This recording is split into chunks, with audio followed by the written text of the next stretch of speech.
Can you hear me really well? I hear you. Perfect, Henry. Good evening to everybody. My name is Henry.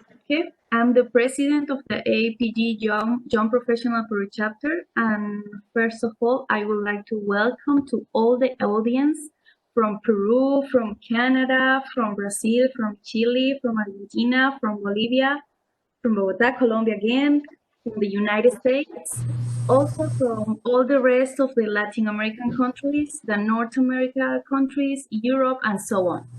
Not only on behalf of our association, but also of the AAPG Peru Students Chapters, which have organized this webinar with us. Additionally, I want to thank also to our streaming collaborator, which is Slumberger in this occasion. Thank you so much for all your support, guys. The Young Professional Chapter of the American Association of Petroleum Geologists of Peru is a group that aims to promote and disseminate geoscientific knowledge to students and young professionals in the energy industry. As part of the goal set for this year, the chapter will organize a series of courses, talks, webinars, and so on in order to promote research through continuous training. Okay.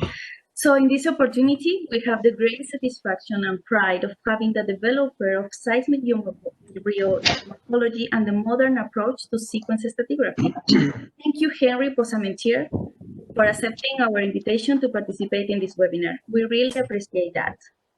Henry Posamentier is a worldwide consultant in seismic and sequence stratigraphy with a focus on lithophase prediction risk issues. He was a senior geological advisor with Chevron Energy Technology Company, serving as a worldwide consultant to exploration and development business units on a wide range of geological issues, prior to retiring in 2014. Before Chevron, Dr. Posamentier served as a chief geologist with Anadarko Petroleum and was a senior exploration and research advisor with ARCO and Aeolian with Exxon Production Research Company. Dr. Posamentier has published widely with research interest in the fields of sequence stratigraphy and the positional system matrices.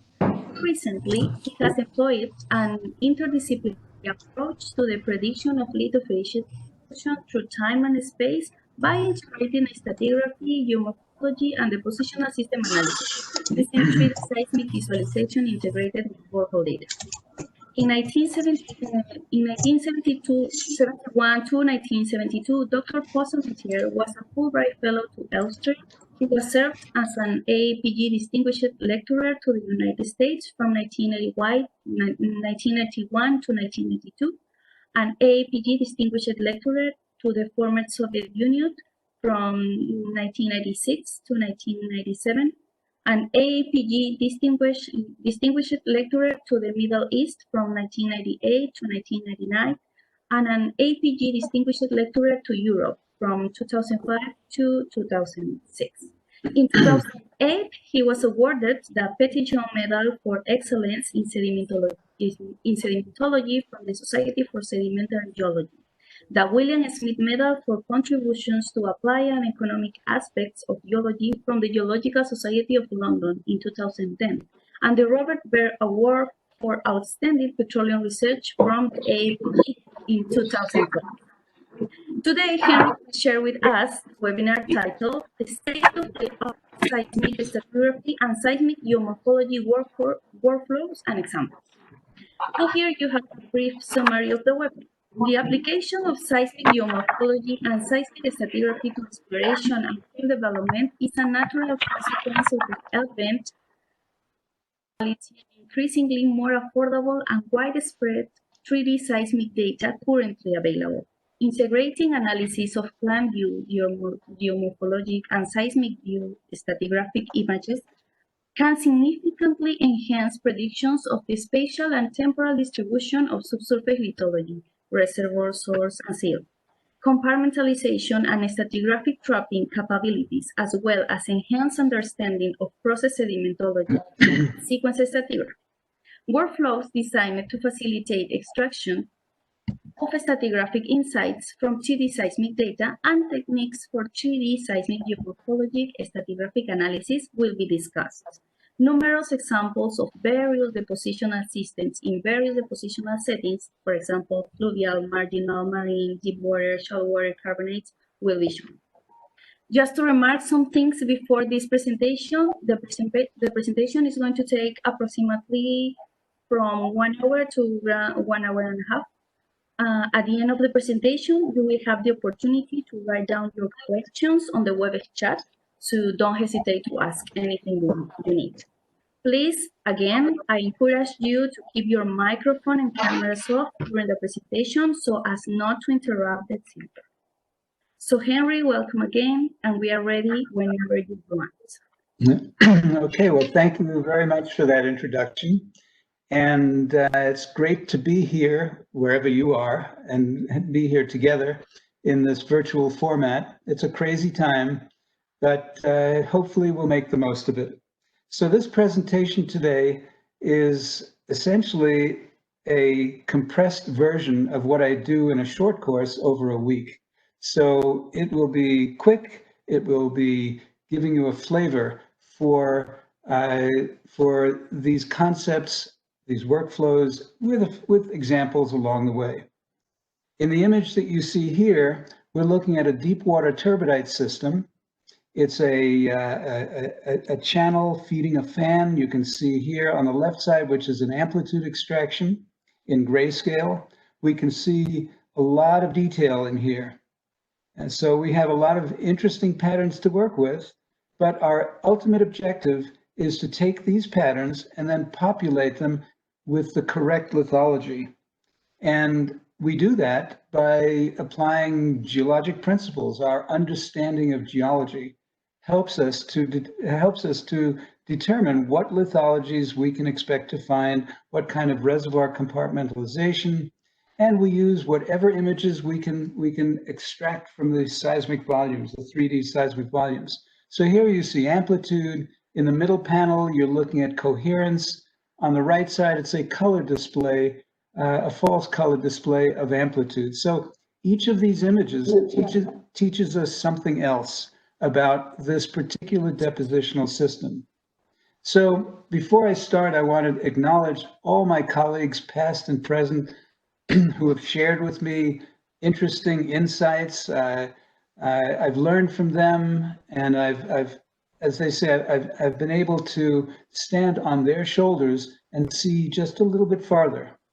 I also want to acknowledge Paradigm Emerson Geophysical for the software, which from my perspective, for what I do to extract stratigraphic information, it's the best software that I could get my hands on. It's pretty much state-of-the-art software, and it's what I use, and I've been very, very happy with it. So the presentation outline, first I'm going to cover key workflows. And in the process of showing you these workflows, I'll show you a lot of patterns. And then at the end, I'll show you two specific examples. But there will be examples all along the way. In fact, this image is an example of an extraction from a seismic volume. It's a deep water turbidite channel. And it's actually, there's a lot of information in this picture. We can see the channel is elevated. You notice it has positive relief. And that positive relief is a function of what we call differential compaction. It means that the sediments filling the channel are less able to compact than what is in the surrounding area. So the less compactable sediment is probably sand. It's probably one of our best indicators of sand presence. We also see levees associated with this channel. The levees are always taller on the outer bend. You can see the levees. If you look very closely, you can see, and let me blow that up. You look very closely at the inner side of the levee, you'll notice these small little scoop-shaped depressions. Those are little slump or failure scars where the levee, because it's too steep, collapses into the channel. So key workflows and examples.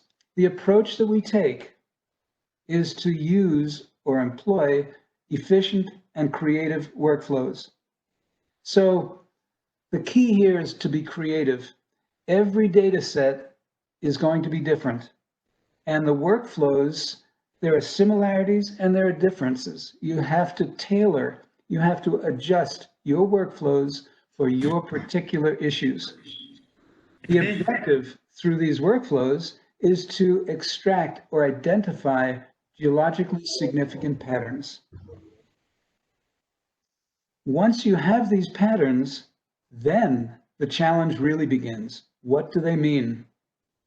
And based on solid geological principles and context, and I'll explain what I mean by context later, but based on these two aspects, that's how you then determine lithology and compartmentalization. So it's all about pattern recognition. In the background here, you see a pattern. That pattern is a sinuous, appears to be a sinuous channel with these dark areas, which we would interpret to be point bars. And there's even a little bit more information here. You can see these small little channels off the middle of the point bars. We see that pattern, we use our geologic knowledge, and we know that's a pattern that you see with river systems when they get close, because you're looking here at a tide-influenced pattern, where the water level associated with tides goes up and down twice a day. Every time it goes up, it floods the point bar. Every time the water level goes down, the water drains off the point bar, and that's where you get these drainage lines. That's how you get these drainage lines. So this pattern shows a nice sinuous channel, shows point bars, shows tidal influence. You can see this cutoff meander loop right here. And the channel, the last position of the channel shows up as this very narrow thread of light gray amplitude. That narrow thread, somebody has their microphone not muted.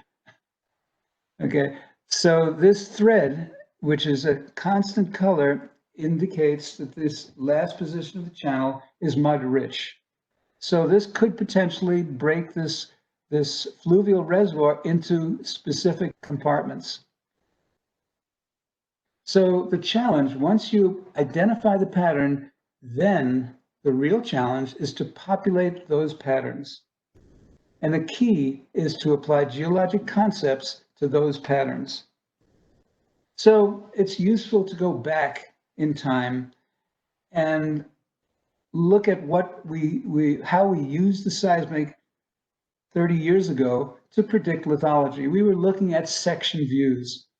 And when you're looking at section or profiles, you're looking at the layering of the rocks, or the seismic data is a substitute or a proxy for the layering of the rocks. You know, obviously, the rocks are layered at the centimeter scale, and the seismic sees it at much coarser scale.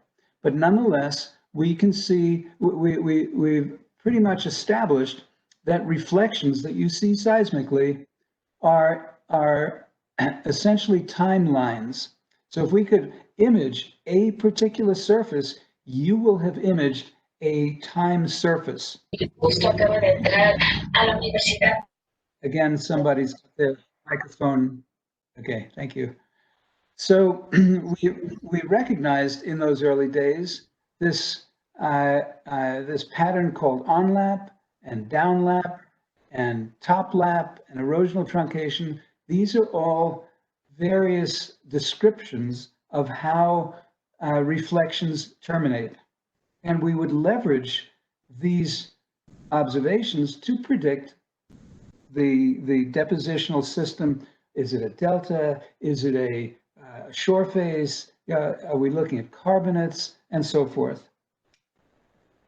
So in the 1980s, we were looking at section views. We were doing stratigraphy. Stratigraphy, of course, is the study of the layering of the rocks. And if you look carefully at this central section, you'll notice these inclined reflections. And the term for inclined reflections, of course, we refer to these as clinoforms. And clinoforms are indications of progradation.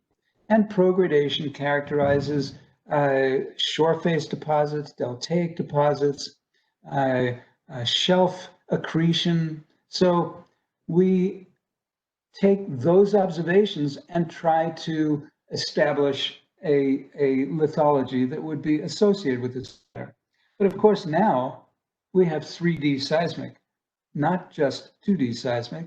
And with 3D seismic, we can take these section views and we can learn so much more from them by looking at the 3 dimensions, the surface morphology. So what you're seeing here is a map view, oblique map view of this surface right here. It's the base Cretaceous unconformity in the Alberta Basin of Canada. It's a big time break. There's millions of years that are missing right along that surface. Below we have Devonian carbonates, and above we have Cretaceous clastics. But that surface itself reveals some very interesting topography. Let's go back a second. We can see channels, we can see drainage networks, we can see these highland areas off to the side. So we're looking at paleogeomorphology. And from the geomorphology, we can start to predict the type of lithology we can expect to find. So we use 3D volumes, we use 2D slices in our effort to find meaningful patterns. So we identify stratigraphically significant patterns in section view. And you can see this deep canyon cut. And we're looking at, when we look at the section view, we're applying stratigraphic principles. But we also now have the map view or the plan view. And when we look at plan view images, we're analyzing the geomorphology. Both together gives us the best possible interpretation. So there are many workflows that we apply to pull patterns out of the seismic data. Okay, and so these workflows we'll cover some of in the course of the next hour.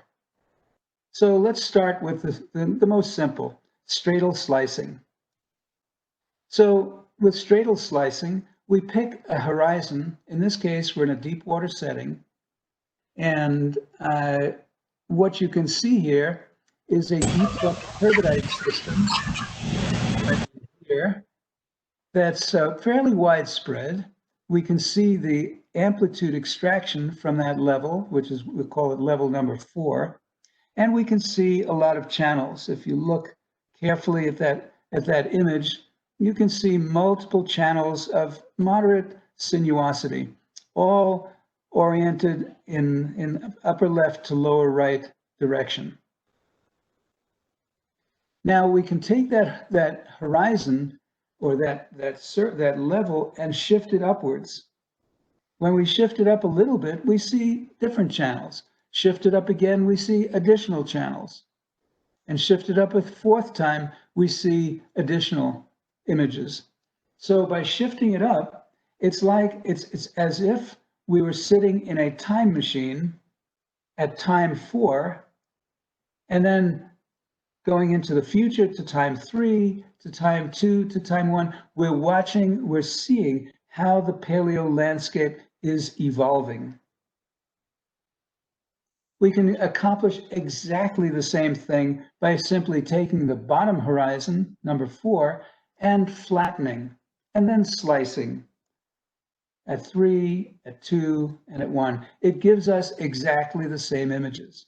So horizon or straddle slicing simply is the same thing as time slicing in the flattened domain.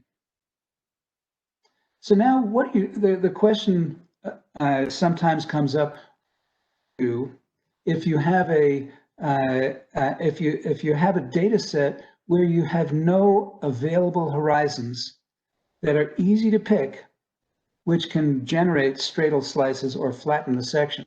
So what do you do with data that's not so good? Well, here's an example. This is just a time slice. And based on this time slice, we look at it carefully, I can see that we're cross-cutting reflections. You can see these dark lineaments coming across. These are, so the section view, as you will see in a moment, is characterized by dipping towards the right. But even in this map view image, in this time slice, we can see a section here that has a very familiar pattern. The context here is deep water. So when I know the context from regional understanding, it helps to narrow down the possible interpretations. So if I saw a pattern like this and I had no idea of the context, this could be a braided channel system. It could be a deep water fan system. I couldn't be sure. But because I know the context is deep water, I can eliminate the fluvial interpretation. But because we're slicing through the data, not parallel to timelines, we're only getting a small piece of that interesting facies. So what we're going to do, and that's the pattern of interest right there. So what we're going to do is we're going to try to image that section right here better. So the slice that you saw here is a slice that's produced by going right across here, and you can see the interval of interest is only observable right there. So what we're going to want to do is slice parallel to time or parallel to the reflections, but there's no easy to pick reflection at the base of this stratigraphic unit. So what we're going to do is what we call creative datuming. So the next step, once you've identified the section that you're interested in, the first step is to interpret a horizon. So this is, again, a time slice. That's the interesting section here. There's another one right here, but we're not going to look at that one right now. This is the interesting section. So what I've done here on this map view is interpret point to point to point to point a horizon. So I've made an interpretation on the left-hand side of this facies tract. And then I shift downward. And as I shift downward, that margin, that left-hand side, is now shifting to the right. Down a little bit more, and again, I'm on the left-hand margin, and again, always mapping left on the left-hand side of this facies tract. And again, and again, and again, and again. So at the end of it all, what I have are these picks. Slice 1, 2, 3, all the way to slice 10.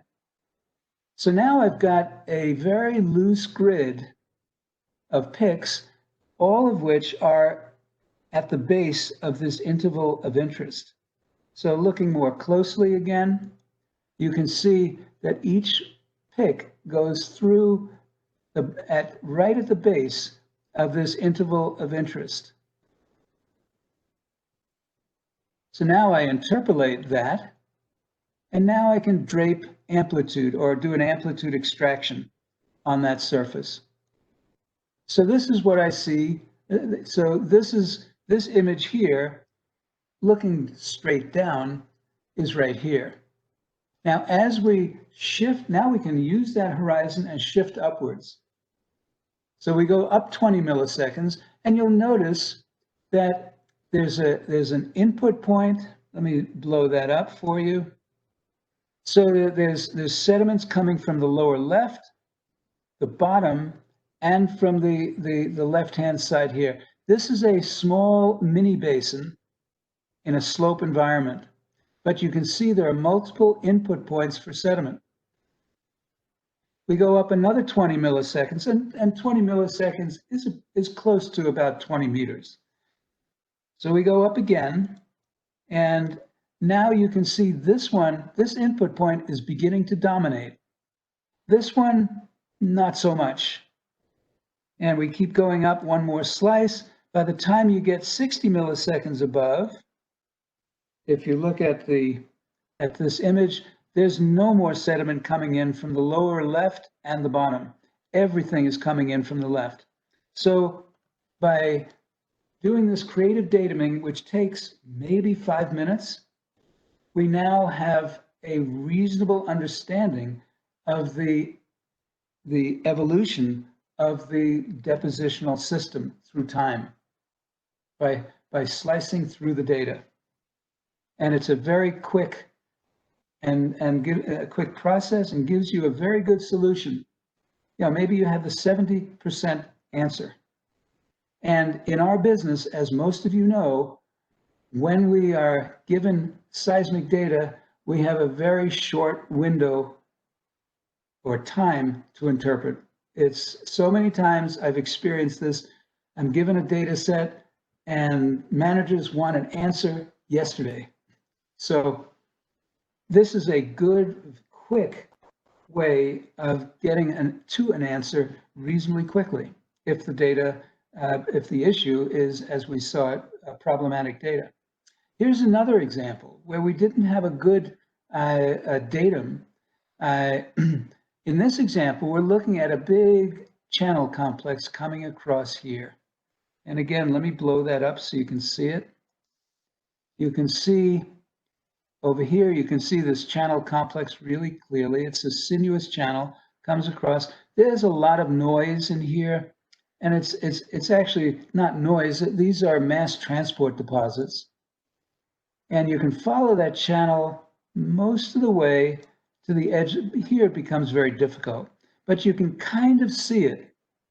But it's not as clear as you'd like. Certainly not clear enough for a manager to recognize.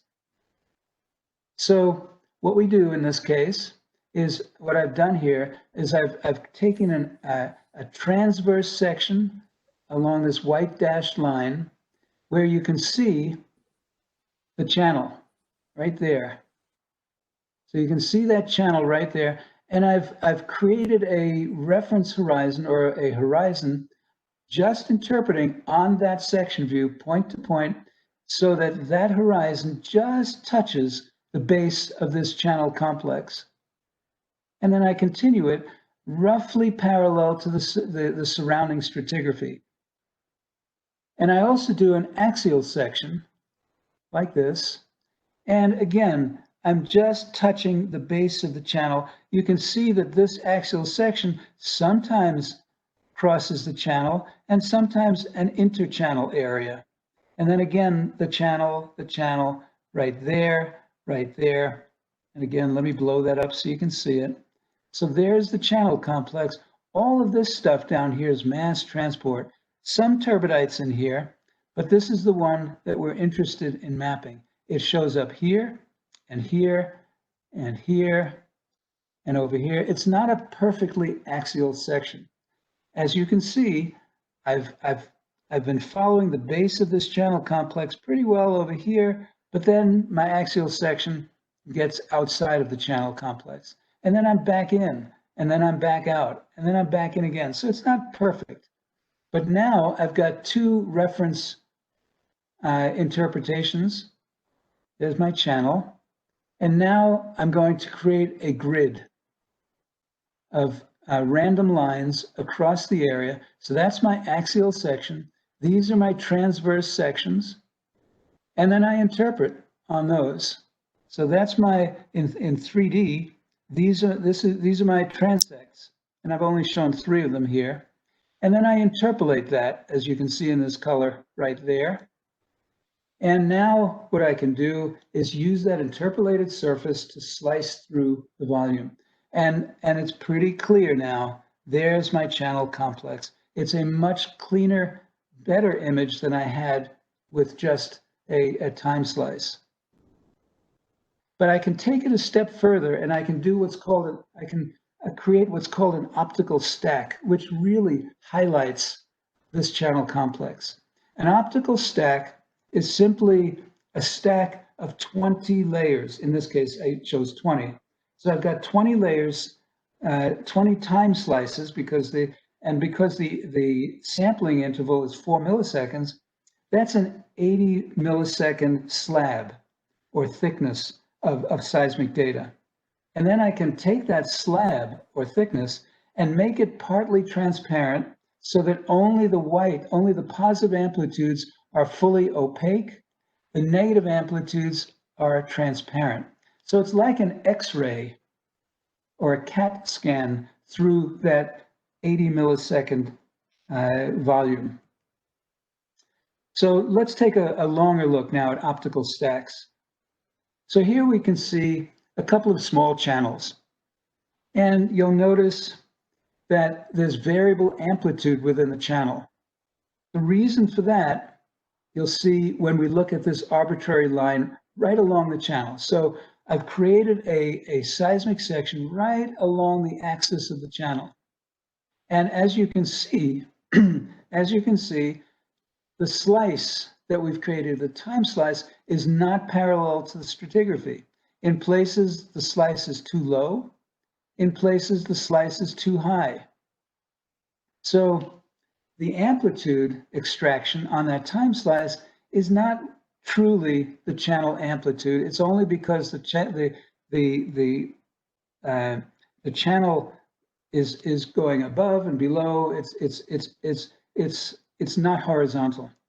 To get around that, we create an interval. In this case, I've created an optical stack of 30 milliseconds, which completely confines or encases the target level. And then I make it partial. I take this interval, look at it from above, and make it partly transparent so only the high amplitudes are opaque.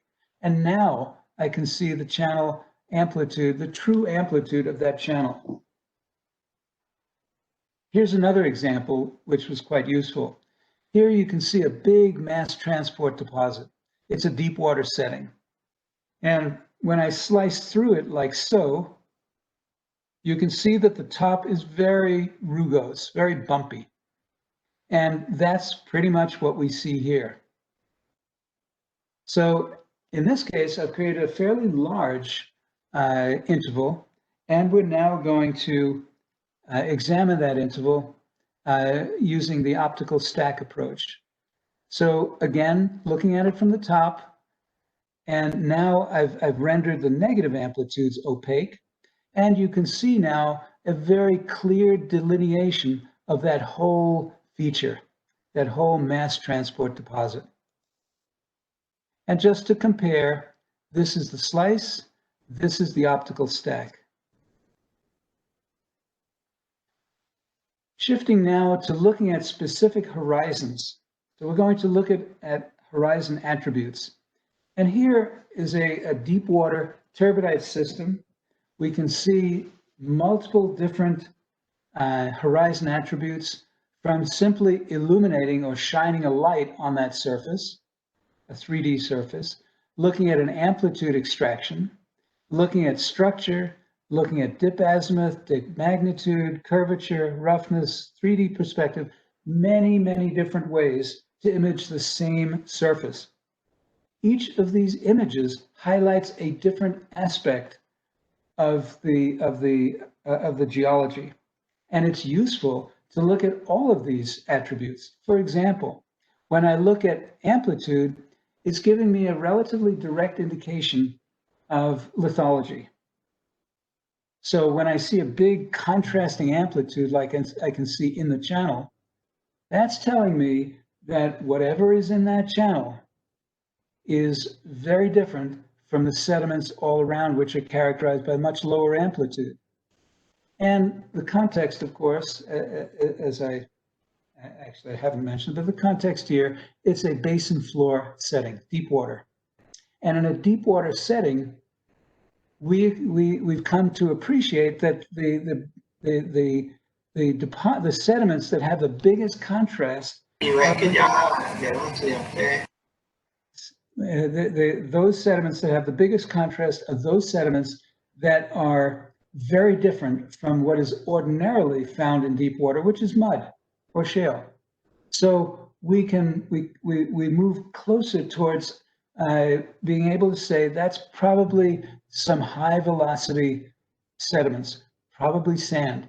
But the idea that it's sand is made very clear when you look at the illuminated surface and you realize this is a convex up cross-section, meaning differential compaction highlights the presence of sediments that are not easy to compact. Sand, silt, and clay will compact. They dewater and compact very, very quickly and significantly. We can also see in detail on this image of the curvature, these lineaments off to the side. These are sediment waves related to overbanking from the associated with turbidity currents coming down the system. So each of these images teaches us something else. So in this example, we're looking at, again, this base Cretaceous unconformity. You have Cretaceous overlying Devonian. And what you can see when you illuminate or shine a light on that surface, and the colors indicate structure, but with the illumination, we can see there's relief on that surface. We can see two channel belts side by side. Turns out that this one was the first channel belt, and then the channel broke out. Actually, you can see it better on the structure map without illumination. That channel broke out of the flood out of its channel. There's an avulsion event, and the flow came down this way later on. But we can see the illuminated structure, just the structure. We can see the dip magnitude. In other words, how steeply dipping are these surfaces. We can see on this image right here, kind of a cross-cutting. Let's blow that up a little bit. We can see a cross-cutting lineament right there. Cross-cutting, I mean truncating these lineaments here. We see the same thing over here. When I see that pattern twice like that, I know for sure the flow direction was down towards the south. And that is consistent with saying, well, the channel broke out over here. There's an avulsion node and an avulsion event right here. The flow here was also towards the south. And notice how this channel cross-cuts this system, which is consistent with the interpretation that this system is younger than that system. Curvature, again, highlights characterizes that surface a bit more, and we'll take a look at each of these a little bit more. So how do we generate these horizon attributes? So, of course, the seismic data, which we describe as being 3D, well, it's not quite 3D in the sense that it's made up of very closely spaced lines. You know, between 12.5 and 25 meters spacing is normal. But then through the magic of computers, we can now interpolate between those very closely spaced lines and produce a true 3D rendering. But to get the horizon attributes, we're going to now go back to that grid of inlines and cross lines, and we're going to characterize each, in this case, each 3x3 area, and characterize the curvature of the little piece of horizon in that little 3x3 area. We're going to characterize the dip magnitude. Now, which direction is that surface facing? At what angle is that surface dipping? And finally, dip azimuth is what direction is that surface facing? So let's look now at illuminated physiography. So what you're looking at here is a pick on basement below the stratigraphic section. So this is the economic basement. You're looking at probably metamorphic rocks that are now overlain by a significant section of Paleozoic to Cretaceous section. And you can see a lot of detail. These lineaments, these all correspond to faults in the basement. But now notice that we've taken the original horizon and all we're doing is illuminating it. All we're doing is shining a light on that surface.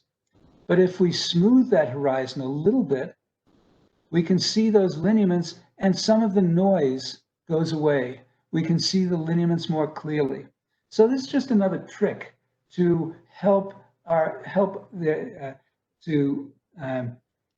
better understand and better interpret that surface.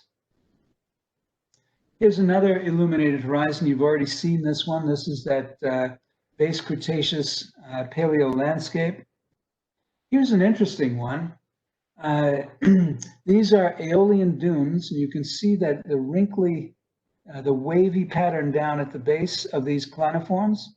So you're looking at a section that's largely shallow marine to non-marine down here. And of course, as geologists, we tell stories. So the story here is that we have this shallow marine to non-marine environment, and then for whatever reason, the whole area flooded back. This area became a marine basin, became relatively deep, and then sediment came back across the top. But this surface here, this wavy surface, is what I've done here is flatten. I picked this surface, I then smoothed it, flattened the section on the smooth horizon, and then we're now looking at that horizon, the original horizon, in the flattened domain. And you can see all these lineaments that correspond to all of these waves. But we can now drape structure on top of that, and now it becomes even more clear. And these, based on our knowledge of the local stratigraphy, are Aeolian Dunes. Here's another example. It's very subtle. When I pick this horizon right here, right there, when I pick that horizon, there are no cliniforms. You can't see any evidence for progradation. But when I pick that horizon and then illuminated, light source from the south, we can see on that horizon, we can see these lineaments in the illuminated domain. So what you're looking at is very subtle relief at the top of a shore face. The lineaments plus the irregular relief is telling me that's a shore face environment.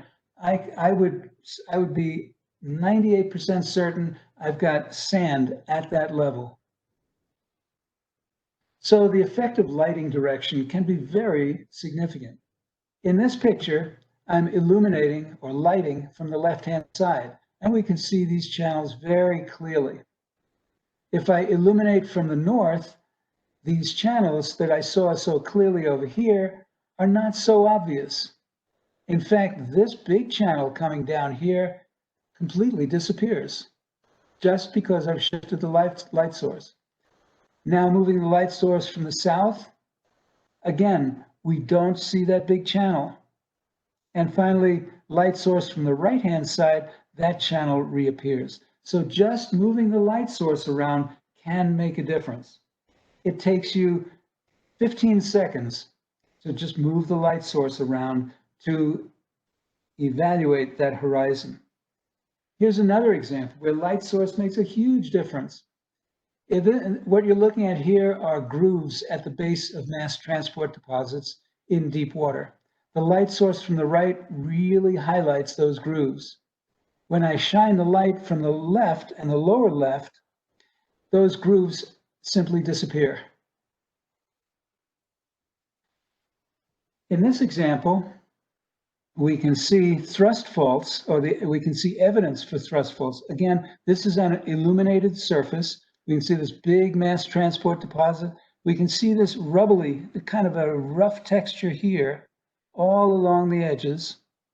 And then we can see these lineaments here.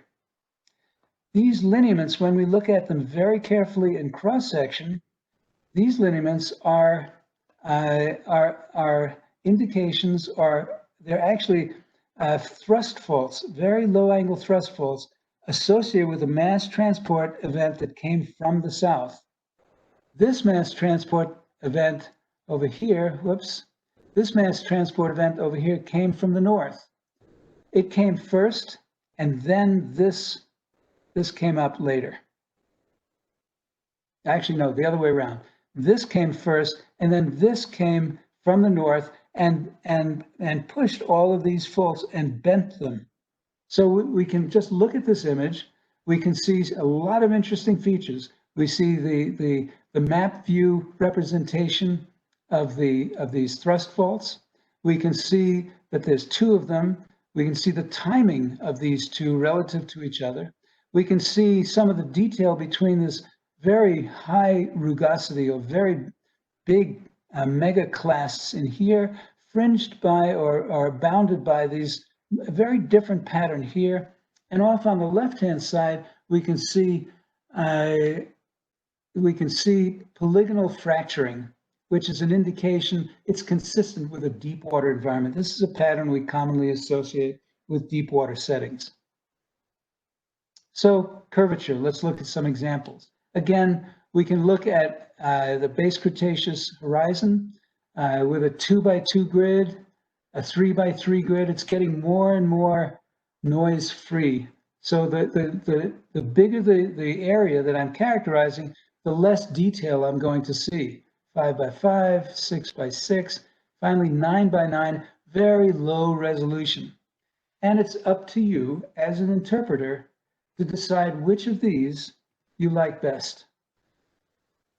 So you may think, well, this one, there's just too much noise in here. I really like the 6x6. Or you may decide, no, I think all of this is useful information.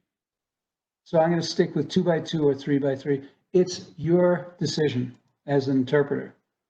Here's a curvature map of the same surface we saw illuminated.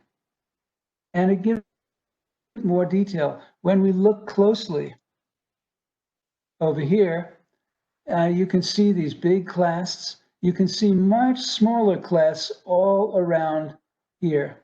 We can see the relationship. You know, you can see this is pushing, and it's pushing the basement floor ahead of it, and it's actually deflecting these earlier formed thrust faults. Another example, curvature in a mini basin.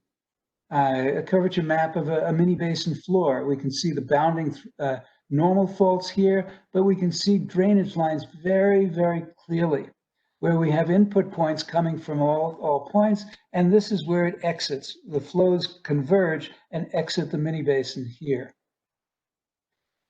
We can also look at compare that original basement map we saw. This is the original horizon at a 3x3 grid, and this is an 11x11 grid, much coarser.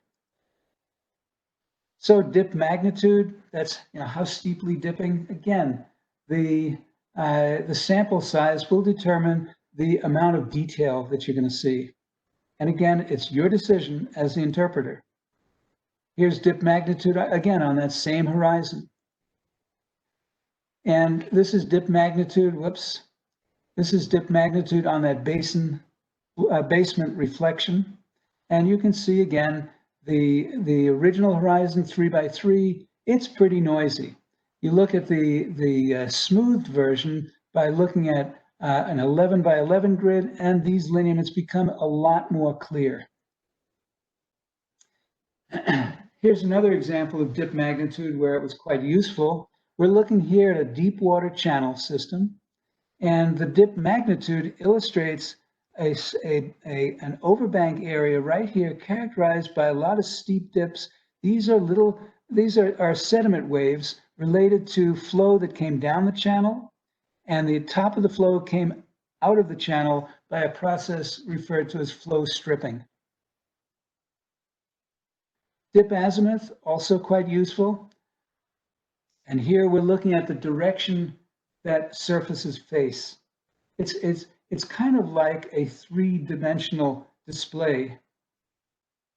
And you can see the degree of detail is hugely different when you go from a 3x3 grid to a 9x9 grid.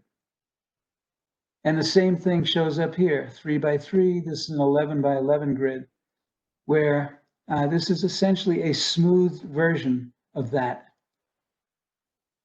What dip azimuth also does is it tends to enhance relief.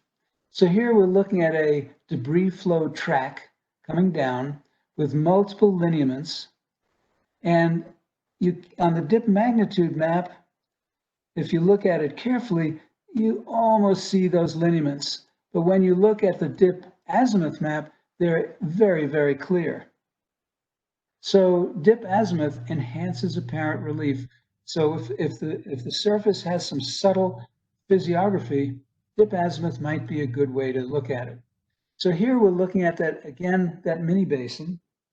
And when you look at the dip magnitude, we can see all these small channels. But with dip azimuth, everything is exaggerated. These look almost like canyons, but they're not. They're very subtle channels. So what is it about dip azimuth how does it exaggerate surfaces like that?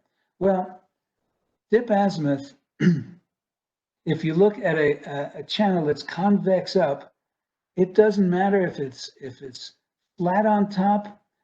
The dip azimuth map cannot distinguish between a surface that looks like that, which is actually with a real sharp top, and a surface like that. They image exactly the same, because if it's north facing, irrespective of by how much, if it's north facing, it gets the same color. It doesn't matter if it's gentle or steep. If it's south facing, it gets a different color. Again, it doesn't matter if it's very gently south facing or very steeply south facing. So the dip magnitude map is really a cleaner picture of that same system. Here, it looks like that channel has a very sharp top. But we can see from the dip magnitude, well, it's actually fairly low gradient top. It's almost flat with steep sides. But here, because the dip azimuth map cannot differentiate between this shape and that shape, it's exaggerated. And this is the bigger picture, where we see this channel system with two sides, two steep sides and a flat top. And here, the flat top disappears. So amplitude characteristics within an interval. So in this case, I've taken an interval. There's a feature in the middle of that interval, which is a small carbonate patch reef sitting on a platform, and the platform margin is right there. And here you can see, this is our section right there. There's the patch reef, and there's the edge of the platform. Actually, at two different times. There's one edge over here, and there's another edge over here as it gradually backstepped. So you can see that point is right there, and that point is right there. So this is maximum positive polarity in this interval. I can look at the average amplitude in that interval, and this platform margin becomes a lot more significant, a lot more clear. So what I commonly do is I create the interval, and then I instruct the software to give me all the attributes that the software is capable of doing. And then I look at them one after another. Most of the time, they're pretty similar. We can also, another interval attribute is seismic facies. So normally when we look at seismic data these days, we're looking at this type of display, which is variable density. In the old days, we were looking at wiggle trace or variable area displays. And I show you this only because it reminds us that this data, variable density, is really made up of many, many, many, many, many traces. The middle display is a combination of these two. So we're going to take a look at the traces. And this is my interval of interest, which I've defined. That's where the target zone of my investigation is. And we're going to look at a subset, just one, maybe a quarter of all of the traces. So we're going to select a subset of all the traces in the volume within the selected interval. So the top and the base, and we're only going to look at a few of the traces, systematically looking at a quarter of all the traces. And then we're going to once we've looked at all the traces, that's when the computer does its magic, and it generates, by my instructions, it generated here 7 typical classes of waveform of trace shapes. So this is computed by a neural network algorithm. So I've got 7 different families of traces. And then I come in here, look at my whole interval, and compare each trace with each of these families.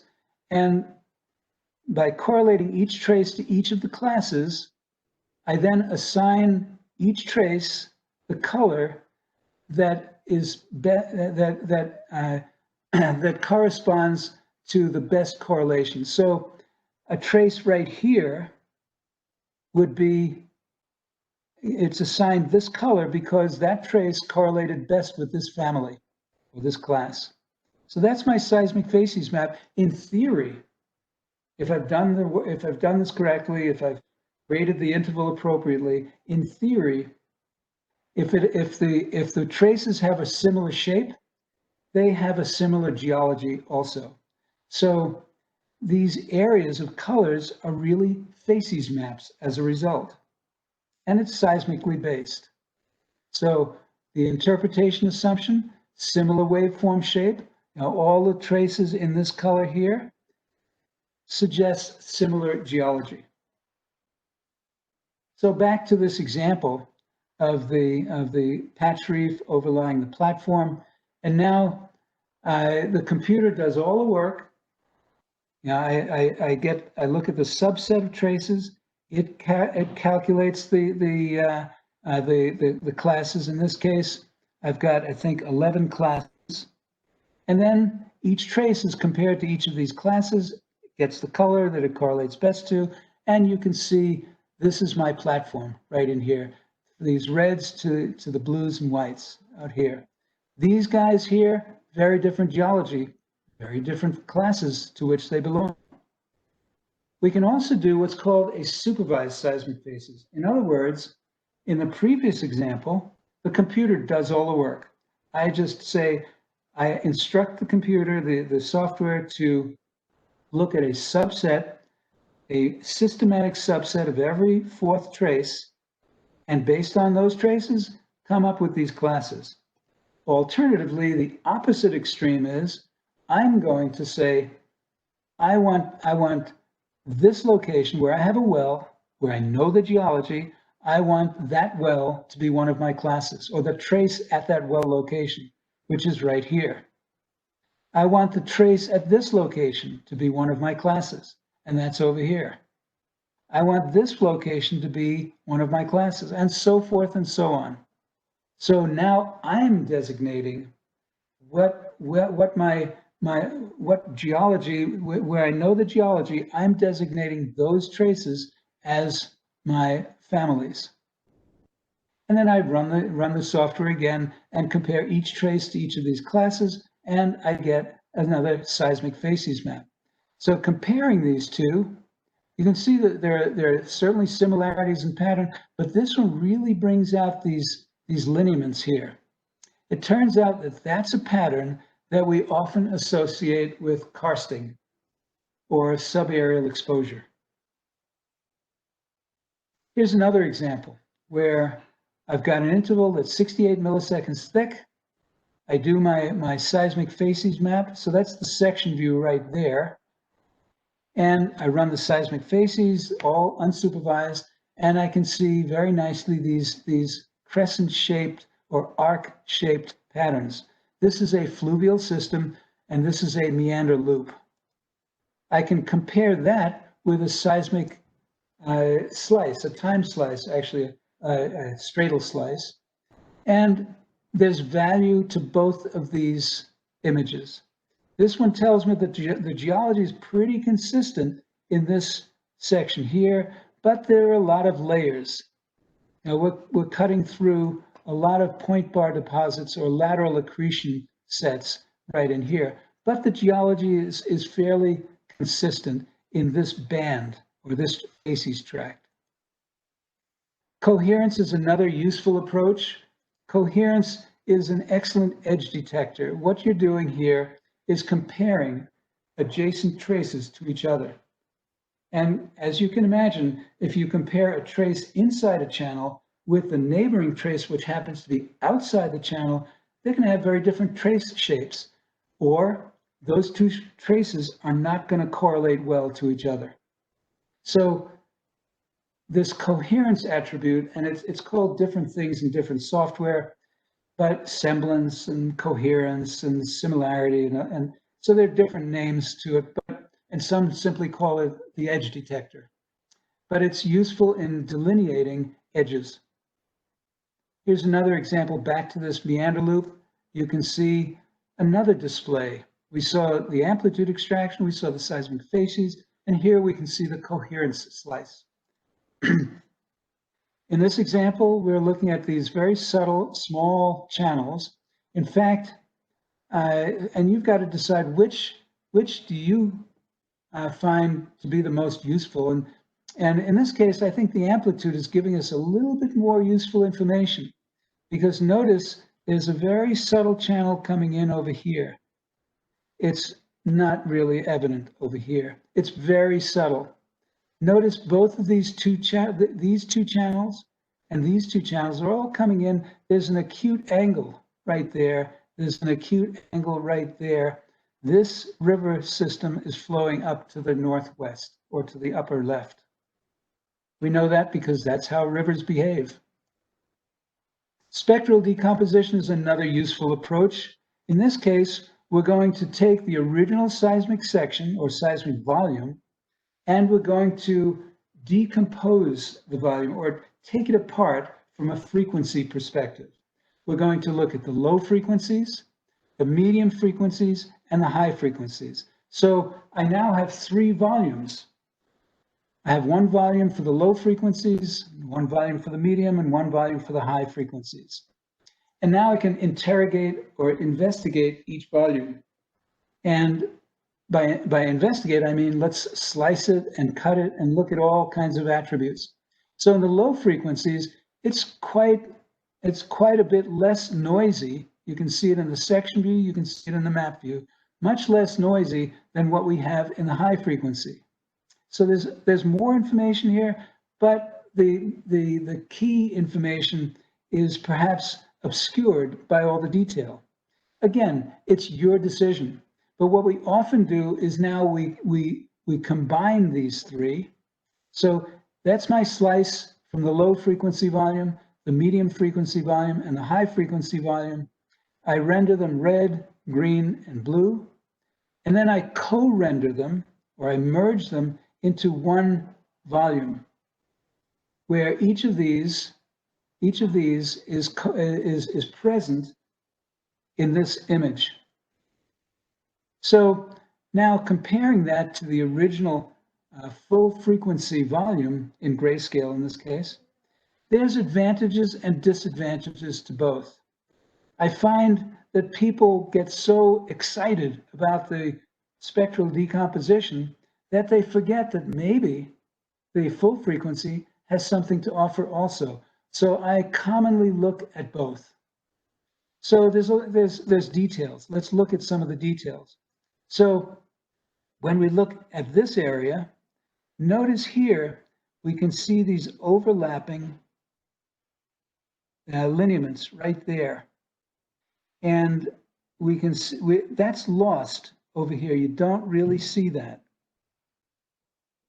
And that overlapping is an indication that the flow direction is this way. And that information is kind of lost in this display. It's not as clear. But this channel here is much better imaged in this view on the left. So there are advantages to spectral decomposition, and there are advantages to full frequency. Don't look at only one. Here's another detailed look at this system. And in this case, I prefer this one. This one is giving me more information. The spectral decomposition is giving me better insight. Animation, we don't do this enough. Animation means going quickly through a succession of lines and make it like a movie. So in this case, there's our system. So I'm going to show you one line after another fairly quickly. So in this first line, we can see the crossing of that channel right there, right there. This one, not yet present. So with the next line right here, this has shifted to the left. And now we're seeing this one. As I go line by line, notice how this will move across the page and back again. Likewise, this one. So by animating, I'm seeing the meandering channel go side to side. As soon as I see that, I know I've got a meandering channel. So let's go. Notice how it migrates across.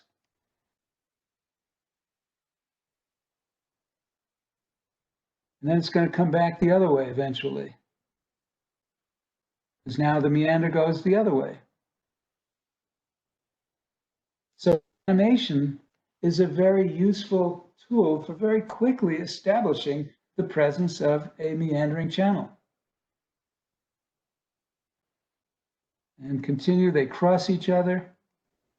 Now they're both going the same direction. So let me now wrap it up by showing you two examples. So we're going to come back to our deep water turbidites. So just a very quick overview of deep water fundamentals.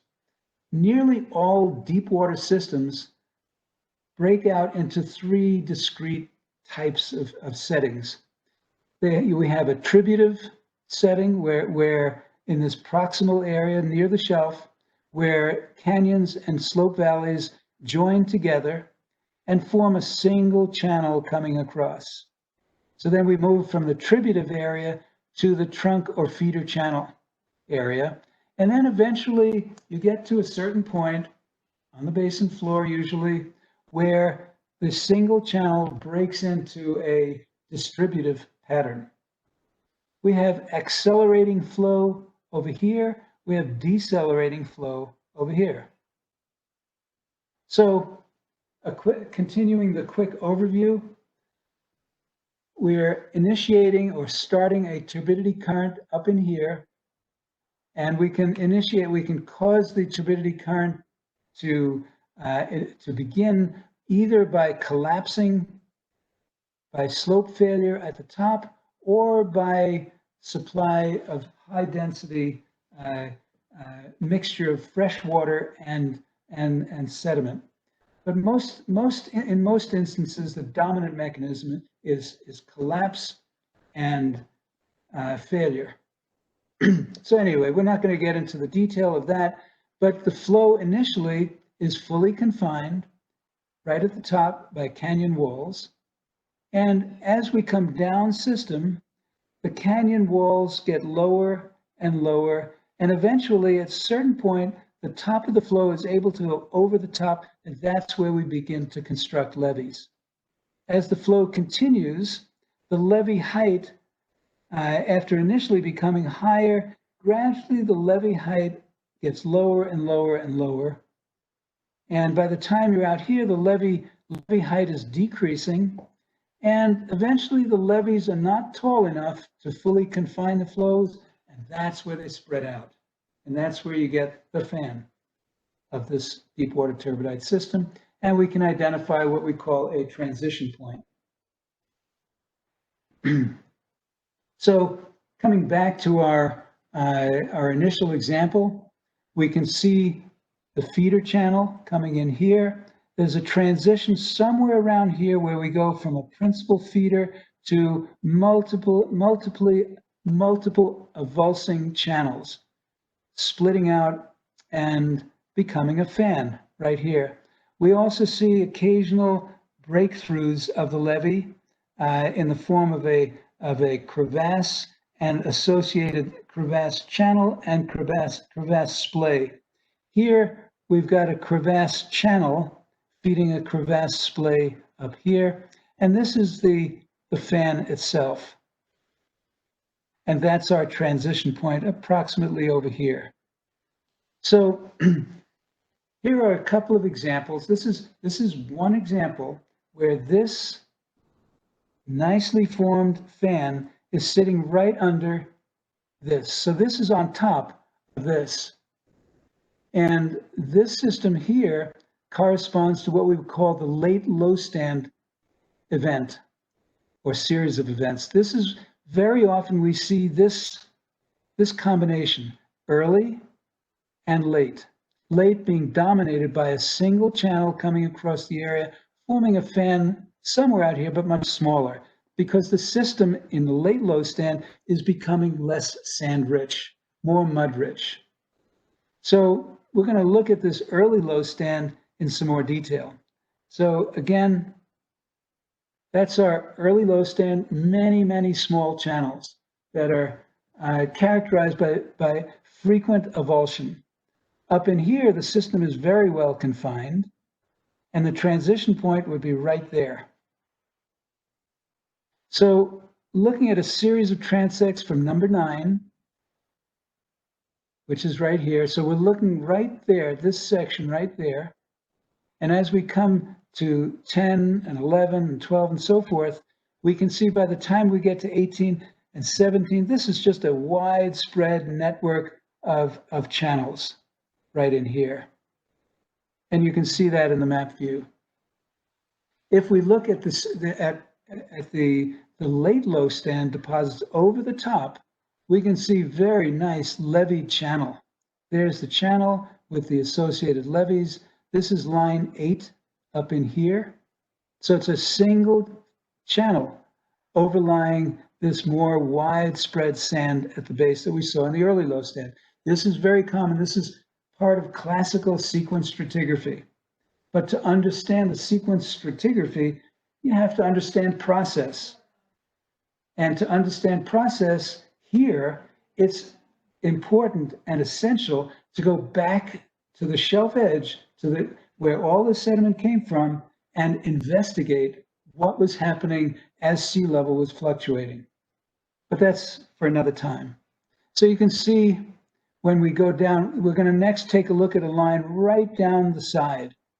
So right alongside here, notice that the levee height is getting lower and lower and lower. By the time you're here, the levee is almost gone. But the levee height gradually decreases as we come down system. So why does that happen? Because as the flow is coming down here, the flow, some of the part of the flow is confined within the channel, but the upper part of the flow is able to go off to both sides. And as the flow comes down the system, the flow height becomes lower and lower and lower because it's losing budget. It keeps losing material off to the sides. And it's losing budget from the upper part of the flow, which is exactly where the mud concentrates in the upper part of the flow. The lower part of the flow is where sand is commonly observed, because the sand gravitates to the bottom of it, to the lower parts of the turbidity current. So here's another example of a fan system. Beautiful data. You don't see it this clearly very often, but what it teaches us is that we now have analogs, and it teaches us something about product and process response. So looking at this more in different ways, I took the same image and I just took it into Photoshop just to see what I would, some different aspects of it. And here I've created a kind of a dip azimuth map. Here I've highlighted the amplitudes that are probably related, or the colors that are probably related to sand content. And here again, I've highlighted the colors. So it's essentially teaching us how do we populate this image with appropriate lithologies. And of course, I integrate my knowledge of deep water systems as I'm doing this. So what we see at the end of a system as a terminal fan is not so different from what we see out the side of a system. Here we can see a very nicely developed crevasse splay. It looks exactly like a terminal fan, except it starts right here at this crevasse. And here's another big crevasse splay right out the side. If we look at a profile across there, we can see a bump. When I see that bump, I would be 95% sure that there's a lot of sand in this system. It's that differential compaction effect. Looking even farther in, we can see that there are two principal feeders now, both of them characterized by a bump. So that's from a sand presence point of view, that's good news. So the last example is an unusual feature. So it's a mound of unknown origin. So what you're looking at here is a horizon. The colors just represent structure. And we can see all of these bumps all across the area. So when I look at these bumps, I now search my brain. I search for what could this be? And there are multiple possibilities. It could be a carbonate buildup. It could be a volcano. It could be a salt dome. So there are multiple possibilities before I know anything else. So the first thing I ask, what's the context? The context here is deep water. So immediately carbonates go away, at least significant carbonates go away, shallow water carbonates. That's out of the picture. But let's take a look at what they look like in section view. We saw the geomorphology, and the geomorphology comes from this level right here. So it's an unusual feature. We'll call it an FLT. That's a technical term meaning funny looking thing. And what we can see is that I've constructed this line to go through four of them. 1, 2, 3, 4. So here, 1, 2, 3, 4. And let's look at this in different ways.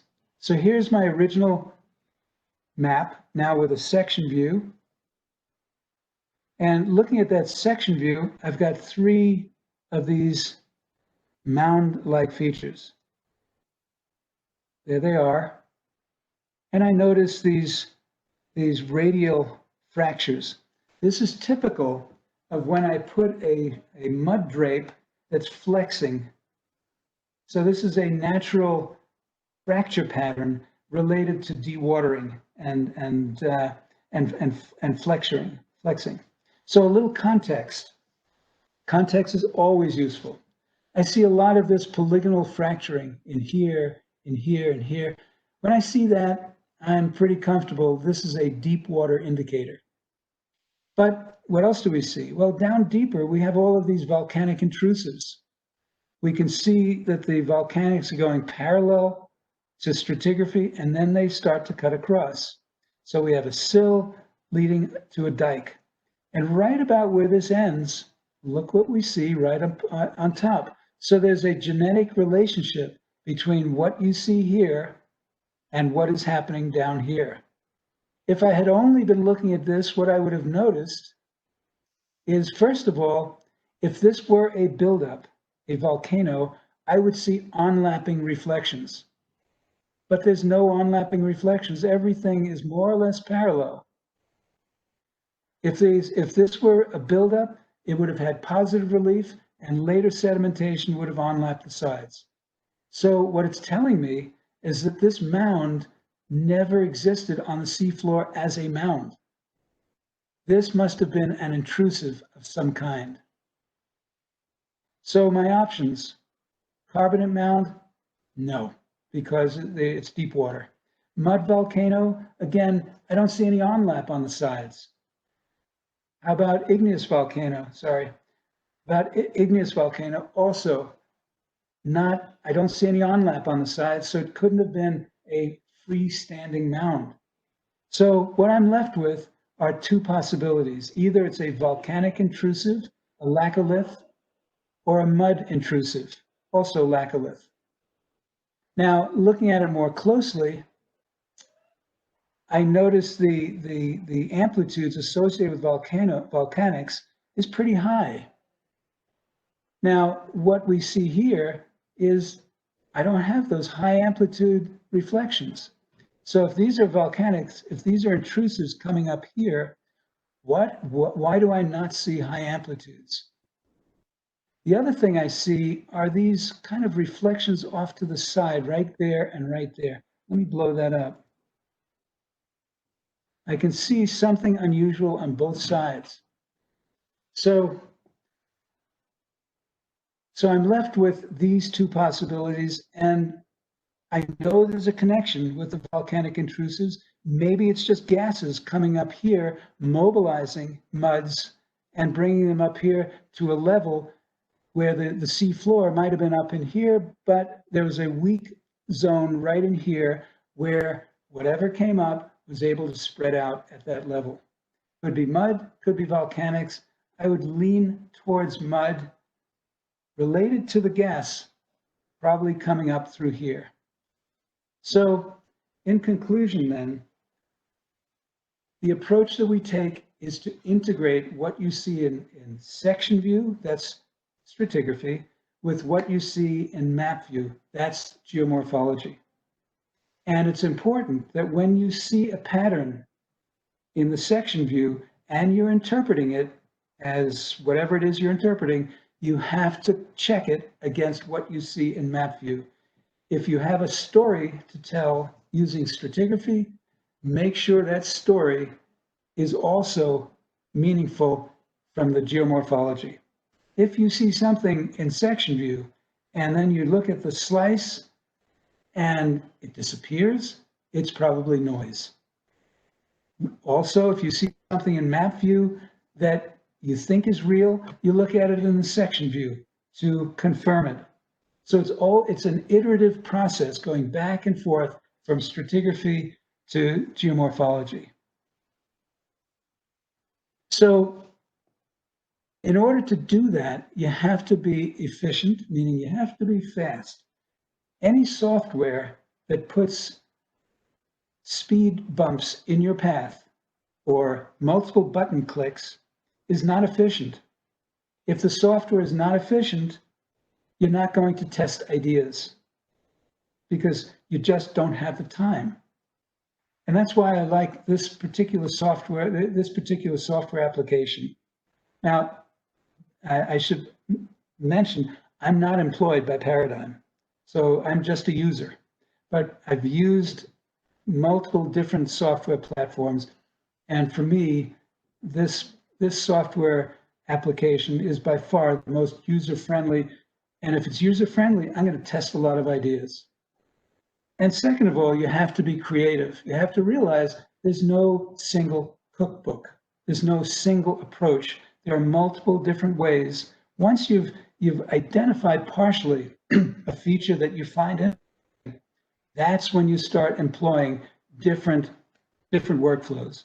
So the objective to all of these workflows is to help you identify those geologically significant patterns. So finally, once you have the patterns, that's when the work really begins. That's when that's when you start applying your geologic knowledge. Leverage the context, use the context to help you eliminate certain interpretations, and use your knowledge of geology to correctly anticipate what lithology you're going to find. And again, it's all about being creative, but it's all about being a good geologist, and also to some degree you have to know the geophysical tool. So you don't want to overinterpret the seismic data. You want to make sure that you're not interpreting noise, because if you do that, your credibility will vanish. No one's going to believe you if you overinterpret. And when you share an interpretation, be very clear what constitutes observation and what constitutes interpretation. Make sure you don't mix those. Observations are what we can all agree on, that's what we see. what those observations mean, that's the distinction. That's when you're using geologic knowledge, context, etc., to make an interpretation. It's not to be confused with observations. So with that, I'll leave you with my email address. If you guys, any of you out there, want to share images that with me, or you want some feedback, I'll be more than happy to have a look and bounce it back to you and say, well, this is what I think. And I may ask you more questions. But it's always fun to learn from others. And the more you see, the better an interpreter you'll be. So with that, I'll wrap it up and perhaps focus on questions now. Thank you very much. So Narita, it's your here, Henry. Thank you so much, Henry, for your great presentation and also for your didactic presentation. And I agree with you that we need to tie geology and geophysics to make a valid interpretation. That's a really good point about this kind of studies and analysis. So thank you so much for that. And now we are going to pass into the question blocks. So I'm going to read the questions that the audience have written on the web chat. Just give me some minutes, some seconds, sorry, to find the questions. Okay, here we have the first question. Henry, nice presentation. Thank you. I would like to know what criteria do you use to define the light source direction once it can change the interpretation? Okay, so most software allows you to move the light source around. And so what I do, once I've interpreted a horizon, if there's if there's any benefit to looking at illumination or light on that surface, I'm going to slowly move it around and see what changes. Sometimes you don't get any benefit, but sometimes you really do, and you never know until you try. So you do it reasonably quickly, but it can really change your perspective by moving the light source around. And there are certain environments where it really helps. And there are other environments, like, for example, that example I showed of a shore face. If I was shining the light parallel to those lineaments, you wouldn't see any shadows. And that criterion for establishing the presence of shore face would disappear. So that's it's something to try. It doesn't always help you, but sometimes it does, and it can be very useful. Okay. Next one. Rocio Gallardo say, hi Henry, beautiful presentation. With Optical Stack, can you identify intrusive volcanic bodies or sandy dips? Well, because both intrusive volcanics and sandy dikes or injectites are physically doing exactly the same thing. They're cutting across horizons. Typically, if it's a volcanic intrusive, it's often attached or connected to a continuation parallel to the stratigraphy. And the amplitude typically doesn't change as you go from sill, which is parallel, to dike, which is inclined or oblique to the stratigraphy. Also, the volcanic bodies are usually a much higher impedance contrast with the encasing lithology than the sandy dikes. So volcanic intrusives usually really jump out at you with very high amplitude. Sandy dikes, not so much. Also, sandy dikes, I've seen them. They don't commonly extend that far up through the section. In contrast with volcanic dikes, which often go a fair distance before, and what volcanic intrusives sometimes do is they go from sill to dike, back to sill as they climb up the section like a ladder. So sandy dikes don't typically do that. But remembering that both of those are both sandy dikes or injectites and intrusive volcanics are both physically doing exactly the same thing, you're going to have to depend on other aspects. Amplitude, for example, the tendency to go from sill to dike back to sill. Now, some instances where you might not be able to recognize the difference, but most often it's the extensive nature of the intrusive volcanics. So it's not just a single piece that's a dike without any connection to other volcanics.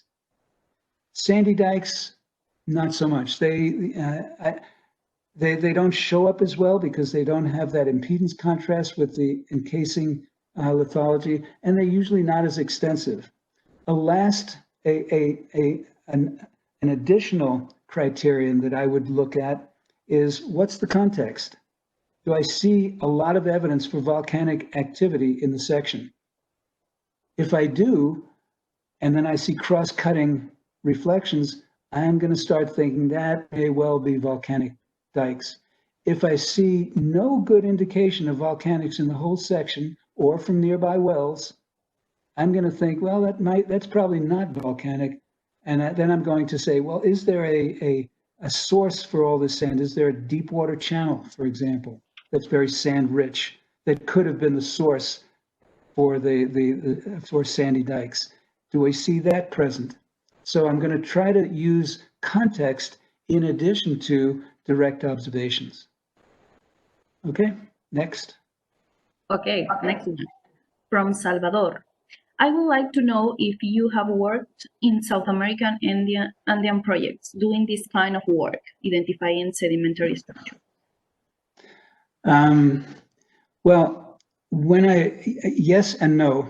The more structuring, so the more actively tectonic the setting is, the more you have thrust faults, the worse the data quality is going to be, and the less likely I'm going to be able to do as much as in a more passive margin. But having said that, I've had some success in South America Andean projects as well. But it's more difficult, and you have to be creative, and you have to recognize that your uncertainties and your difficulties are going to be greater. Okay? Okay. The next one comes from Ramirez. Thanks for an excellent presentation. I will appreciate your comments about your workflow. Could it be applied to compression architectonic regimes? So that's the same question in a way. In a compressional setting, what I look for example, there are different types of compressional settings, of course, but what I try to do is I go. If I have an area that has, for example, big compressional faults, I look between the faults where the data quality is not so disrupted, where the depositional dip is not so steep so as to make imaging difficult. So I'll establish my understandings between the compressional structures where the data quality is usable. And then once I've had some success between structures, that's when I'll push the interpretation into the more heavily structured areas. And that's, bad data, difficult data is difficult data. And this isn't magic. So there are places and times where you simply can't do everything that you'd like. But nonetheless, I look for those areas, or those parts of the area where the data quality is usable, usually away from the big thrust faults, or maybe adjacent to them. And that's how I build my interpretation.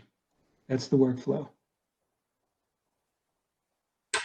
Okay, Henry, the next one. Let me see.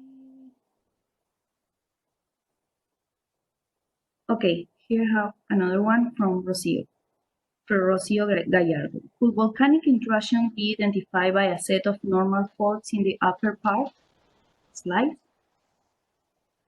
Okay, so that I'm guessing that's in reference to that last example.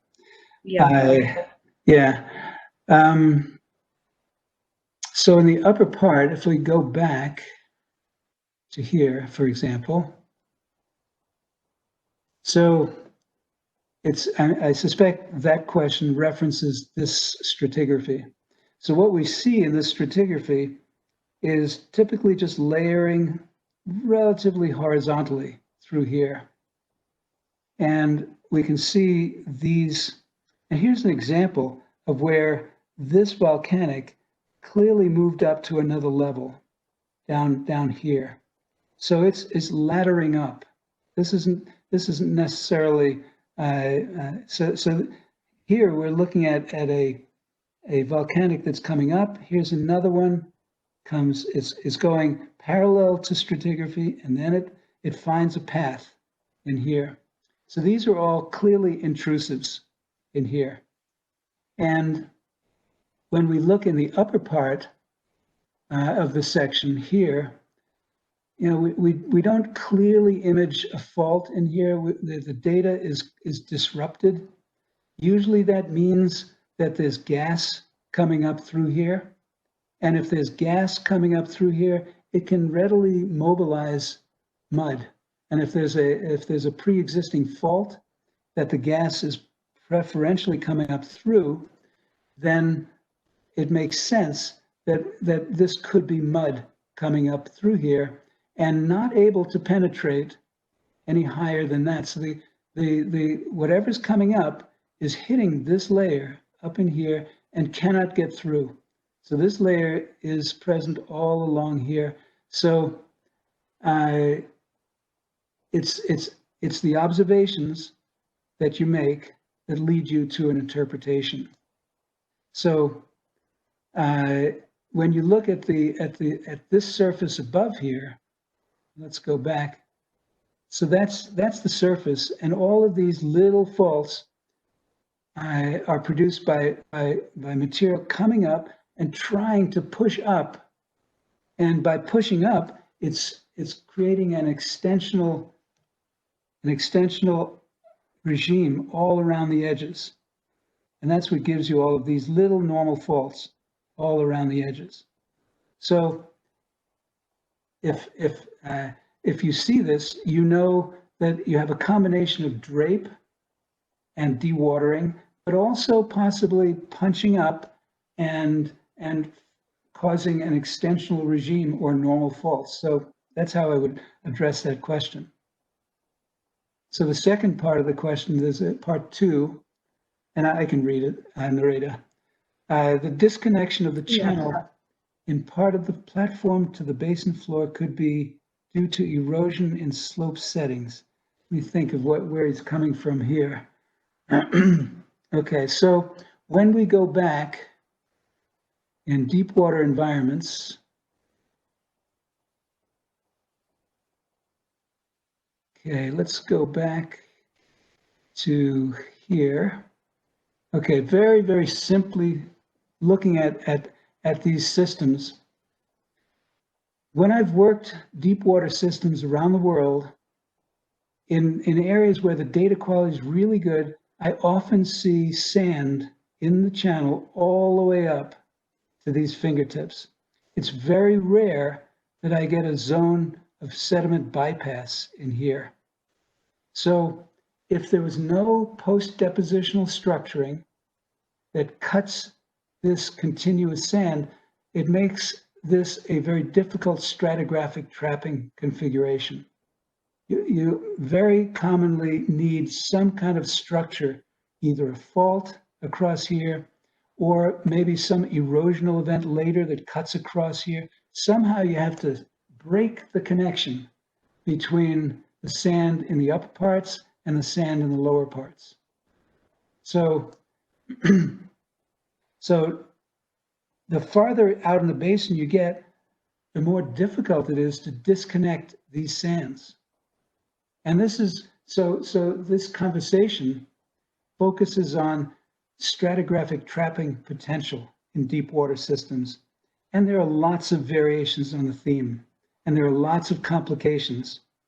But in general, it's tough to have a stratigraphic trap without the assistance of either a fault or a later erosional event, maybe a mass transport event cutting across and snapping, breaking that connection that was there at the time of deposition.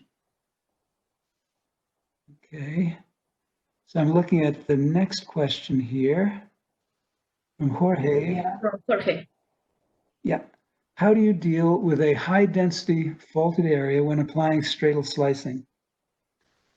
So I didn't show you this example, but it depends on how faulted the area is. And let me see, well, I would have to go to another PowerPoint deck, and it's probably not possible. So let me sketch. Let me sketch here. So let's say that's my seismic section, right? You can see me drawing, correct? Yeah, we can see it. Okay, so let's say I have a lot of faults in here, a lot of normal faults, and the stratigraphy looks like this. A lot of normal faults. So this is an extensional setting, and of course, everything's parallel down here, everything's parallel over here, but in a highly faulted area, it would take you a long time to jump across these faults correctly. So under certain circumstances, if there's not too much throw, but there's still a lot of faults, I can take an interval like this, and I can do an optical stack, and the faults literally disappear. So let me try. I'm not sure how I do this, but if I escape out of here, I'm going to try to find another PowerPoint deck. This is where I'm now at risk of. Okay. All right, so you still see my PowerPoint? Yeah, we can see it. Okay, good. That's a good sign. Okay, so let me come in here. Okay, so second question, is there any risk using family trace classes over blurry resolution spots like gas chimneys? Or is it just a question of cutting them off?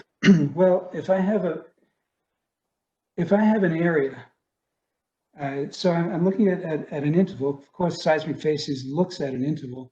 If I've got a really bad quality area where there's a lot of gas effects, I'm going to cut that out because I'm not going to get any meaningful response there. So I'm literally going to cut that out of the analysis.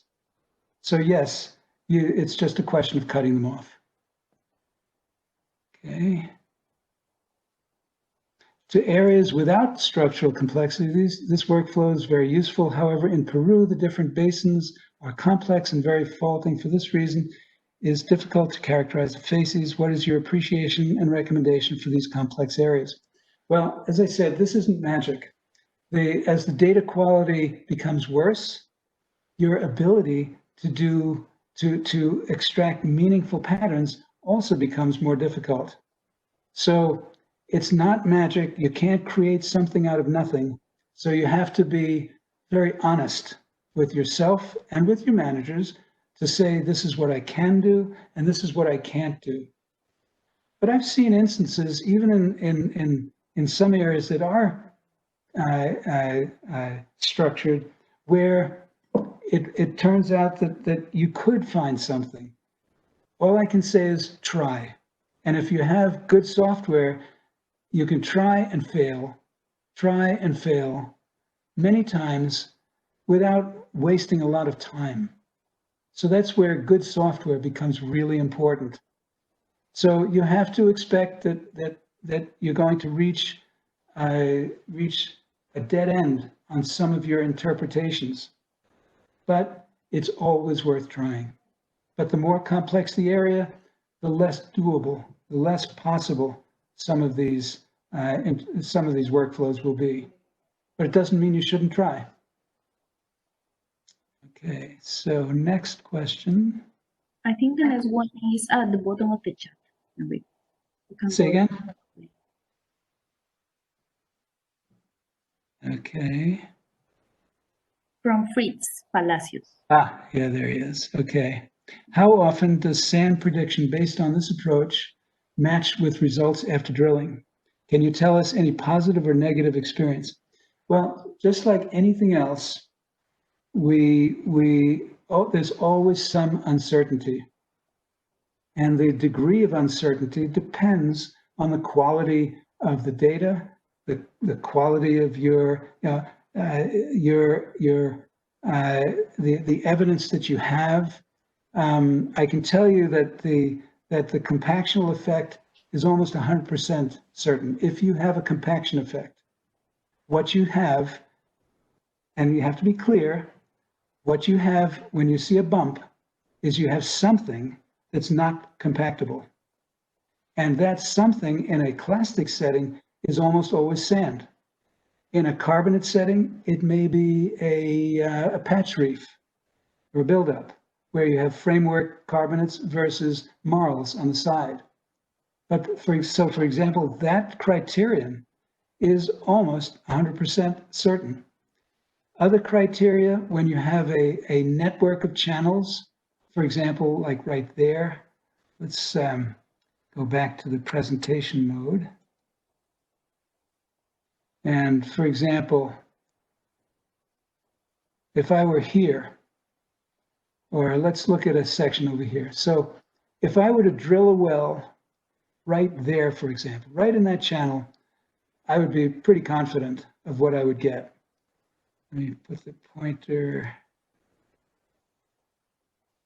If I were to drill between, that's when it gets a little bit more difficult, or a bit more uncertain. How much sand, what quality sand do we expect in the overbank environment in a fan setting? So seaward of the transition point, where we're in the fan, predicting how much sand we would get between the channels becomes a little bit more uncertain. And then I would use amplitude, I would use my geologic knowledge to suggest that I would use engineering data, for example. If I've got a well here and a well here, and I evaluate the pressure information, are they communicating over time? Do they have the same, are they characterized by the same pressures? And are they, if you pump one, is there a response in the other well? So I would use all the information I could, but still I've got this area between the channels that's a little bit more uncertain. So can I tell you of any positive or negative experiences? Well, there's always some of both. I'd say that if I have a negative experience, it's because some of the uncertainty that I was clear about. I always try to be very clear what my uncertainties are. When I make an interpretation, I say, you know, and to the best of my knowledge, I would predict the presence of sand. But I would say there's still some uncertainty, and I would say it's possible that, and I'd say what the other possibilities are, and I'd say I have 80% confidence in my interpretation, or 90%, or 50%, or 60%. But I try to be as honest as I can so that it's not necessarily a negative experience when you have one of these outlier events or outlier results. I would say that, yeah, I anticipated the possibility of getting a different interpretation or a different lithology. But and of course, engineers, when they hear that kind of reasoning, they just hate it, because the engineering mentality is so binary. It's either black or it's white. And when we, as geologists, we come in here and we say, well, it's 80% certain it's sand, 20%, well, maybe siltstone. They don't like that. But it is our reality, because to be absolutely 100% sure of any interpretation would be crazy. So I could sit down with you and you know, if we were in a workshop, and I would show you examples of where we've had success, where we've had. I don't like to characterize it as unsuccessful. I would say we had an interpretation that didn't achieve or didn't reach that 80% certainty. Okay, any other questions? Yeah, we have more. Okay, good. Okay, please could you tell us this one here, Martin?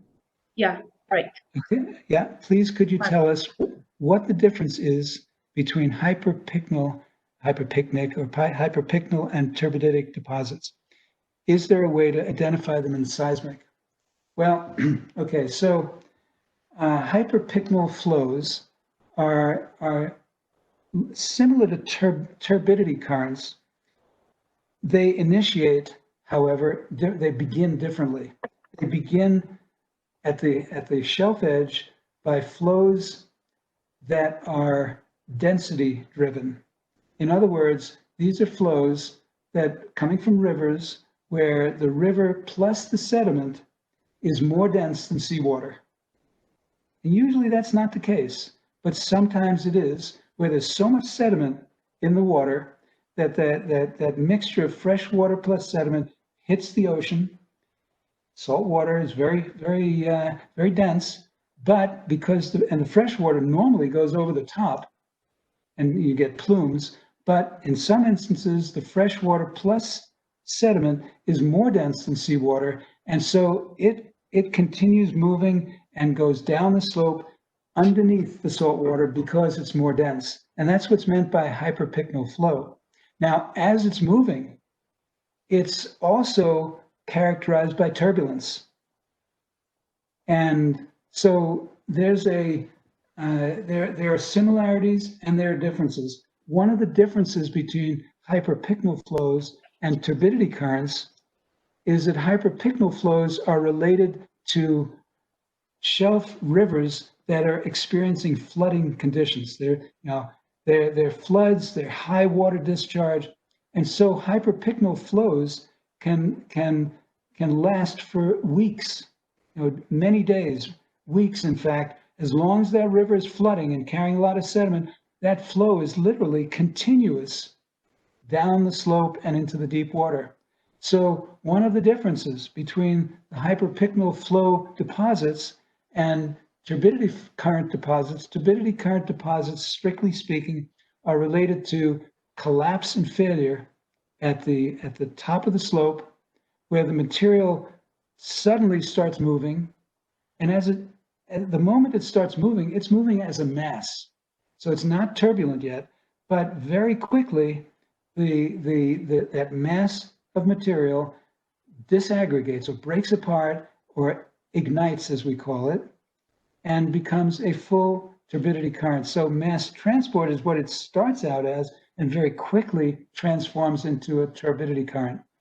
But those, because they're related to catastrophic events, those turbidity currents are very short-lived relative to hyperpigmental flows. So they may last maybe a few hours. Hyperpigmental flows can last many days or weeks even. So how do you identify them? How do you differentiate on seismic? You're not going to. It's not, there's no way that I can think of to differentiate them. The only way I can think of to differentiate them is if the context gives me a clue. And by context, I mean those basins where hyperpigmental flow is by far the most common is lacustrine basins. In a lake, you have fresh water. Every flow coming from a river is going to be more dense because it's going to contain sediment. It's got, the river water is fresh water. The lake is fresh water, but the river water plus sediment is more dense than the lake water all the time. So every flow is going to be a hyperpigmental flow. And so if I know the context is a lacustrine basin, then I know that I'm looking at hyperpigmites or sediments associated with hyperpigmental flow. And let me show you one example. Let me come here and let me show you one example of a lacustrine basin and show you that they look exactly the same. They may be smaller, but let me show you a lacustrine example right over here. Okay. So this is in a lacustrine basin, and what you're looking at here are delta plane and coastal plain channels. Possibly, if you look carefully over here, that's possibly a distributary delta right there. And at a slightly different level, right over the top, we get this channel. These right here, there's roughly the shelf edges right here. These correspond to deep water channels. And they look exactly the same as if you were in a marine setting with saltwater basin. This is freshwater, but they look pretty much the same. So if we look in detail, we can see that they also are characterized by meander loop expansion, which is swing, and meander loop migration, which is sweep. But they look exactly the same as you would expect to see in a saltwater basin. But in this freshwater basin, because it's supplied by river water and sediment being more dense than the lake water, every flow is going to just go right underneath and be a hyperpigmental flow. Okay.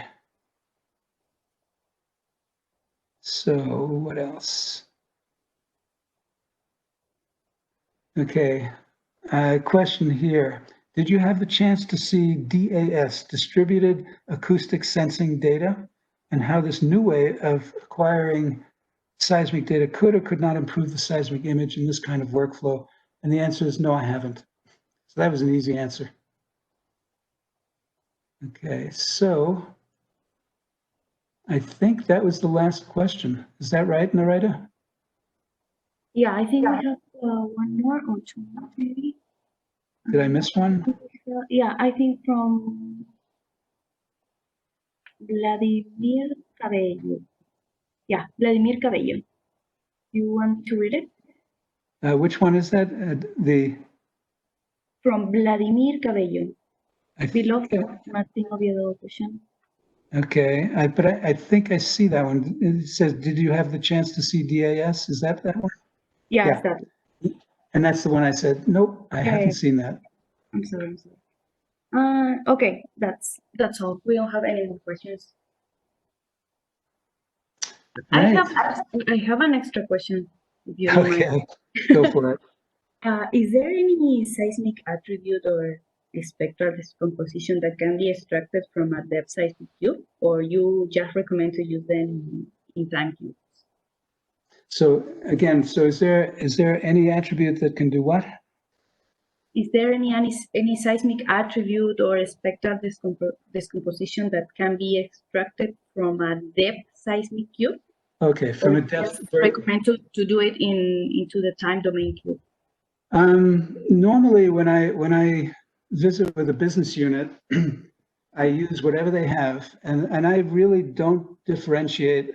You can do the same workflows with depth and time, except in depth you can't.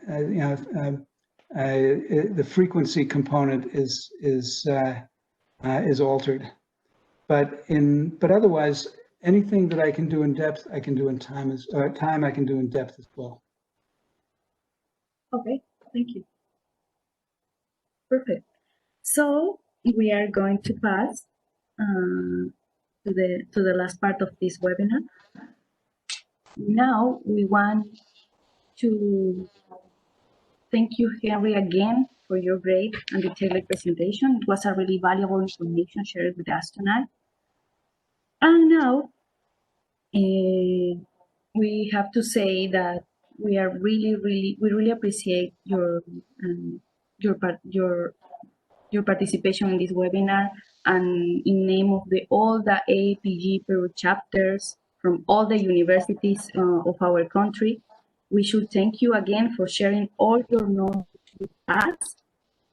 Now we want to give you a certificate on behalf of all the AAPG Peru chapters. We think this is not the last time that we are having you in Peru.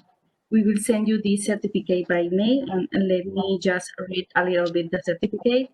This certificate is presented to Henry Posamentier in name of the AAPG Peru chapters, awarded in recognition for sharing his knowledge and experience in state-of-the-art seismic stratigraphy and seismic geomorphology workflows and examples as a distinguished speaker on August 13th.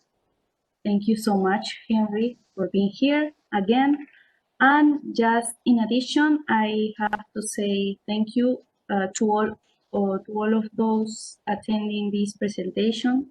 Please don't forget to follow us in our social media networks, in the AAPG Young Professional Pro Facebook, YouTube, LinkedIn, Twitter, Instagram, to be informed of our next events. And just to inform you also that all the audience that Henry is going to share our email address. In case you have any question, or in case you want to share any work that you have performed about this kind of studies, no? And we will try to share the recording of this webinar, but we need to review it first with Henry. So please have patience, and we will be reporting you by mail. Okay. So thank you very much, Henry. If you wanna say something. No, it's been my pleasure, and good luck to all of you, and stay healthy. Keep washing those hands. Yeah, for sure. Thank you, Henry. Thank you for all the audience. See you the next time. Bye-bye. Bye-bye. Bye, Henry.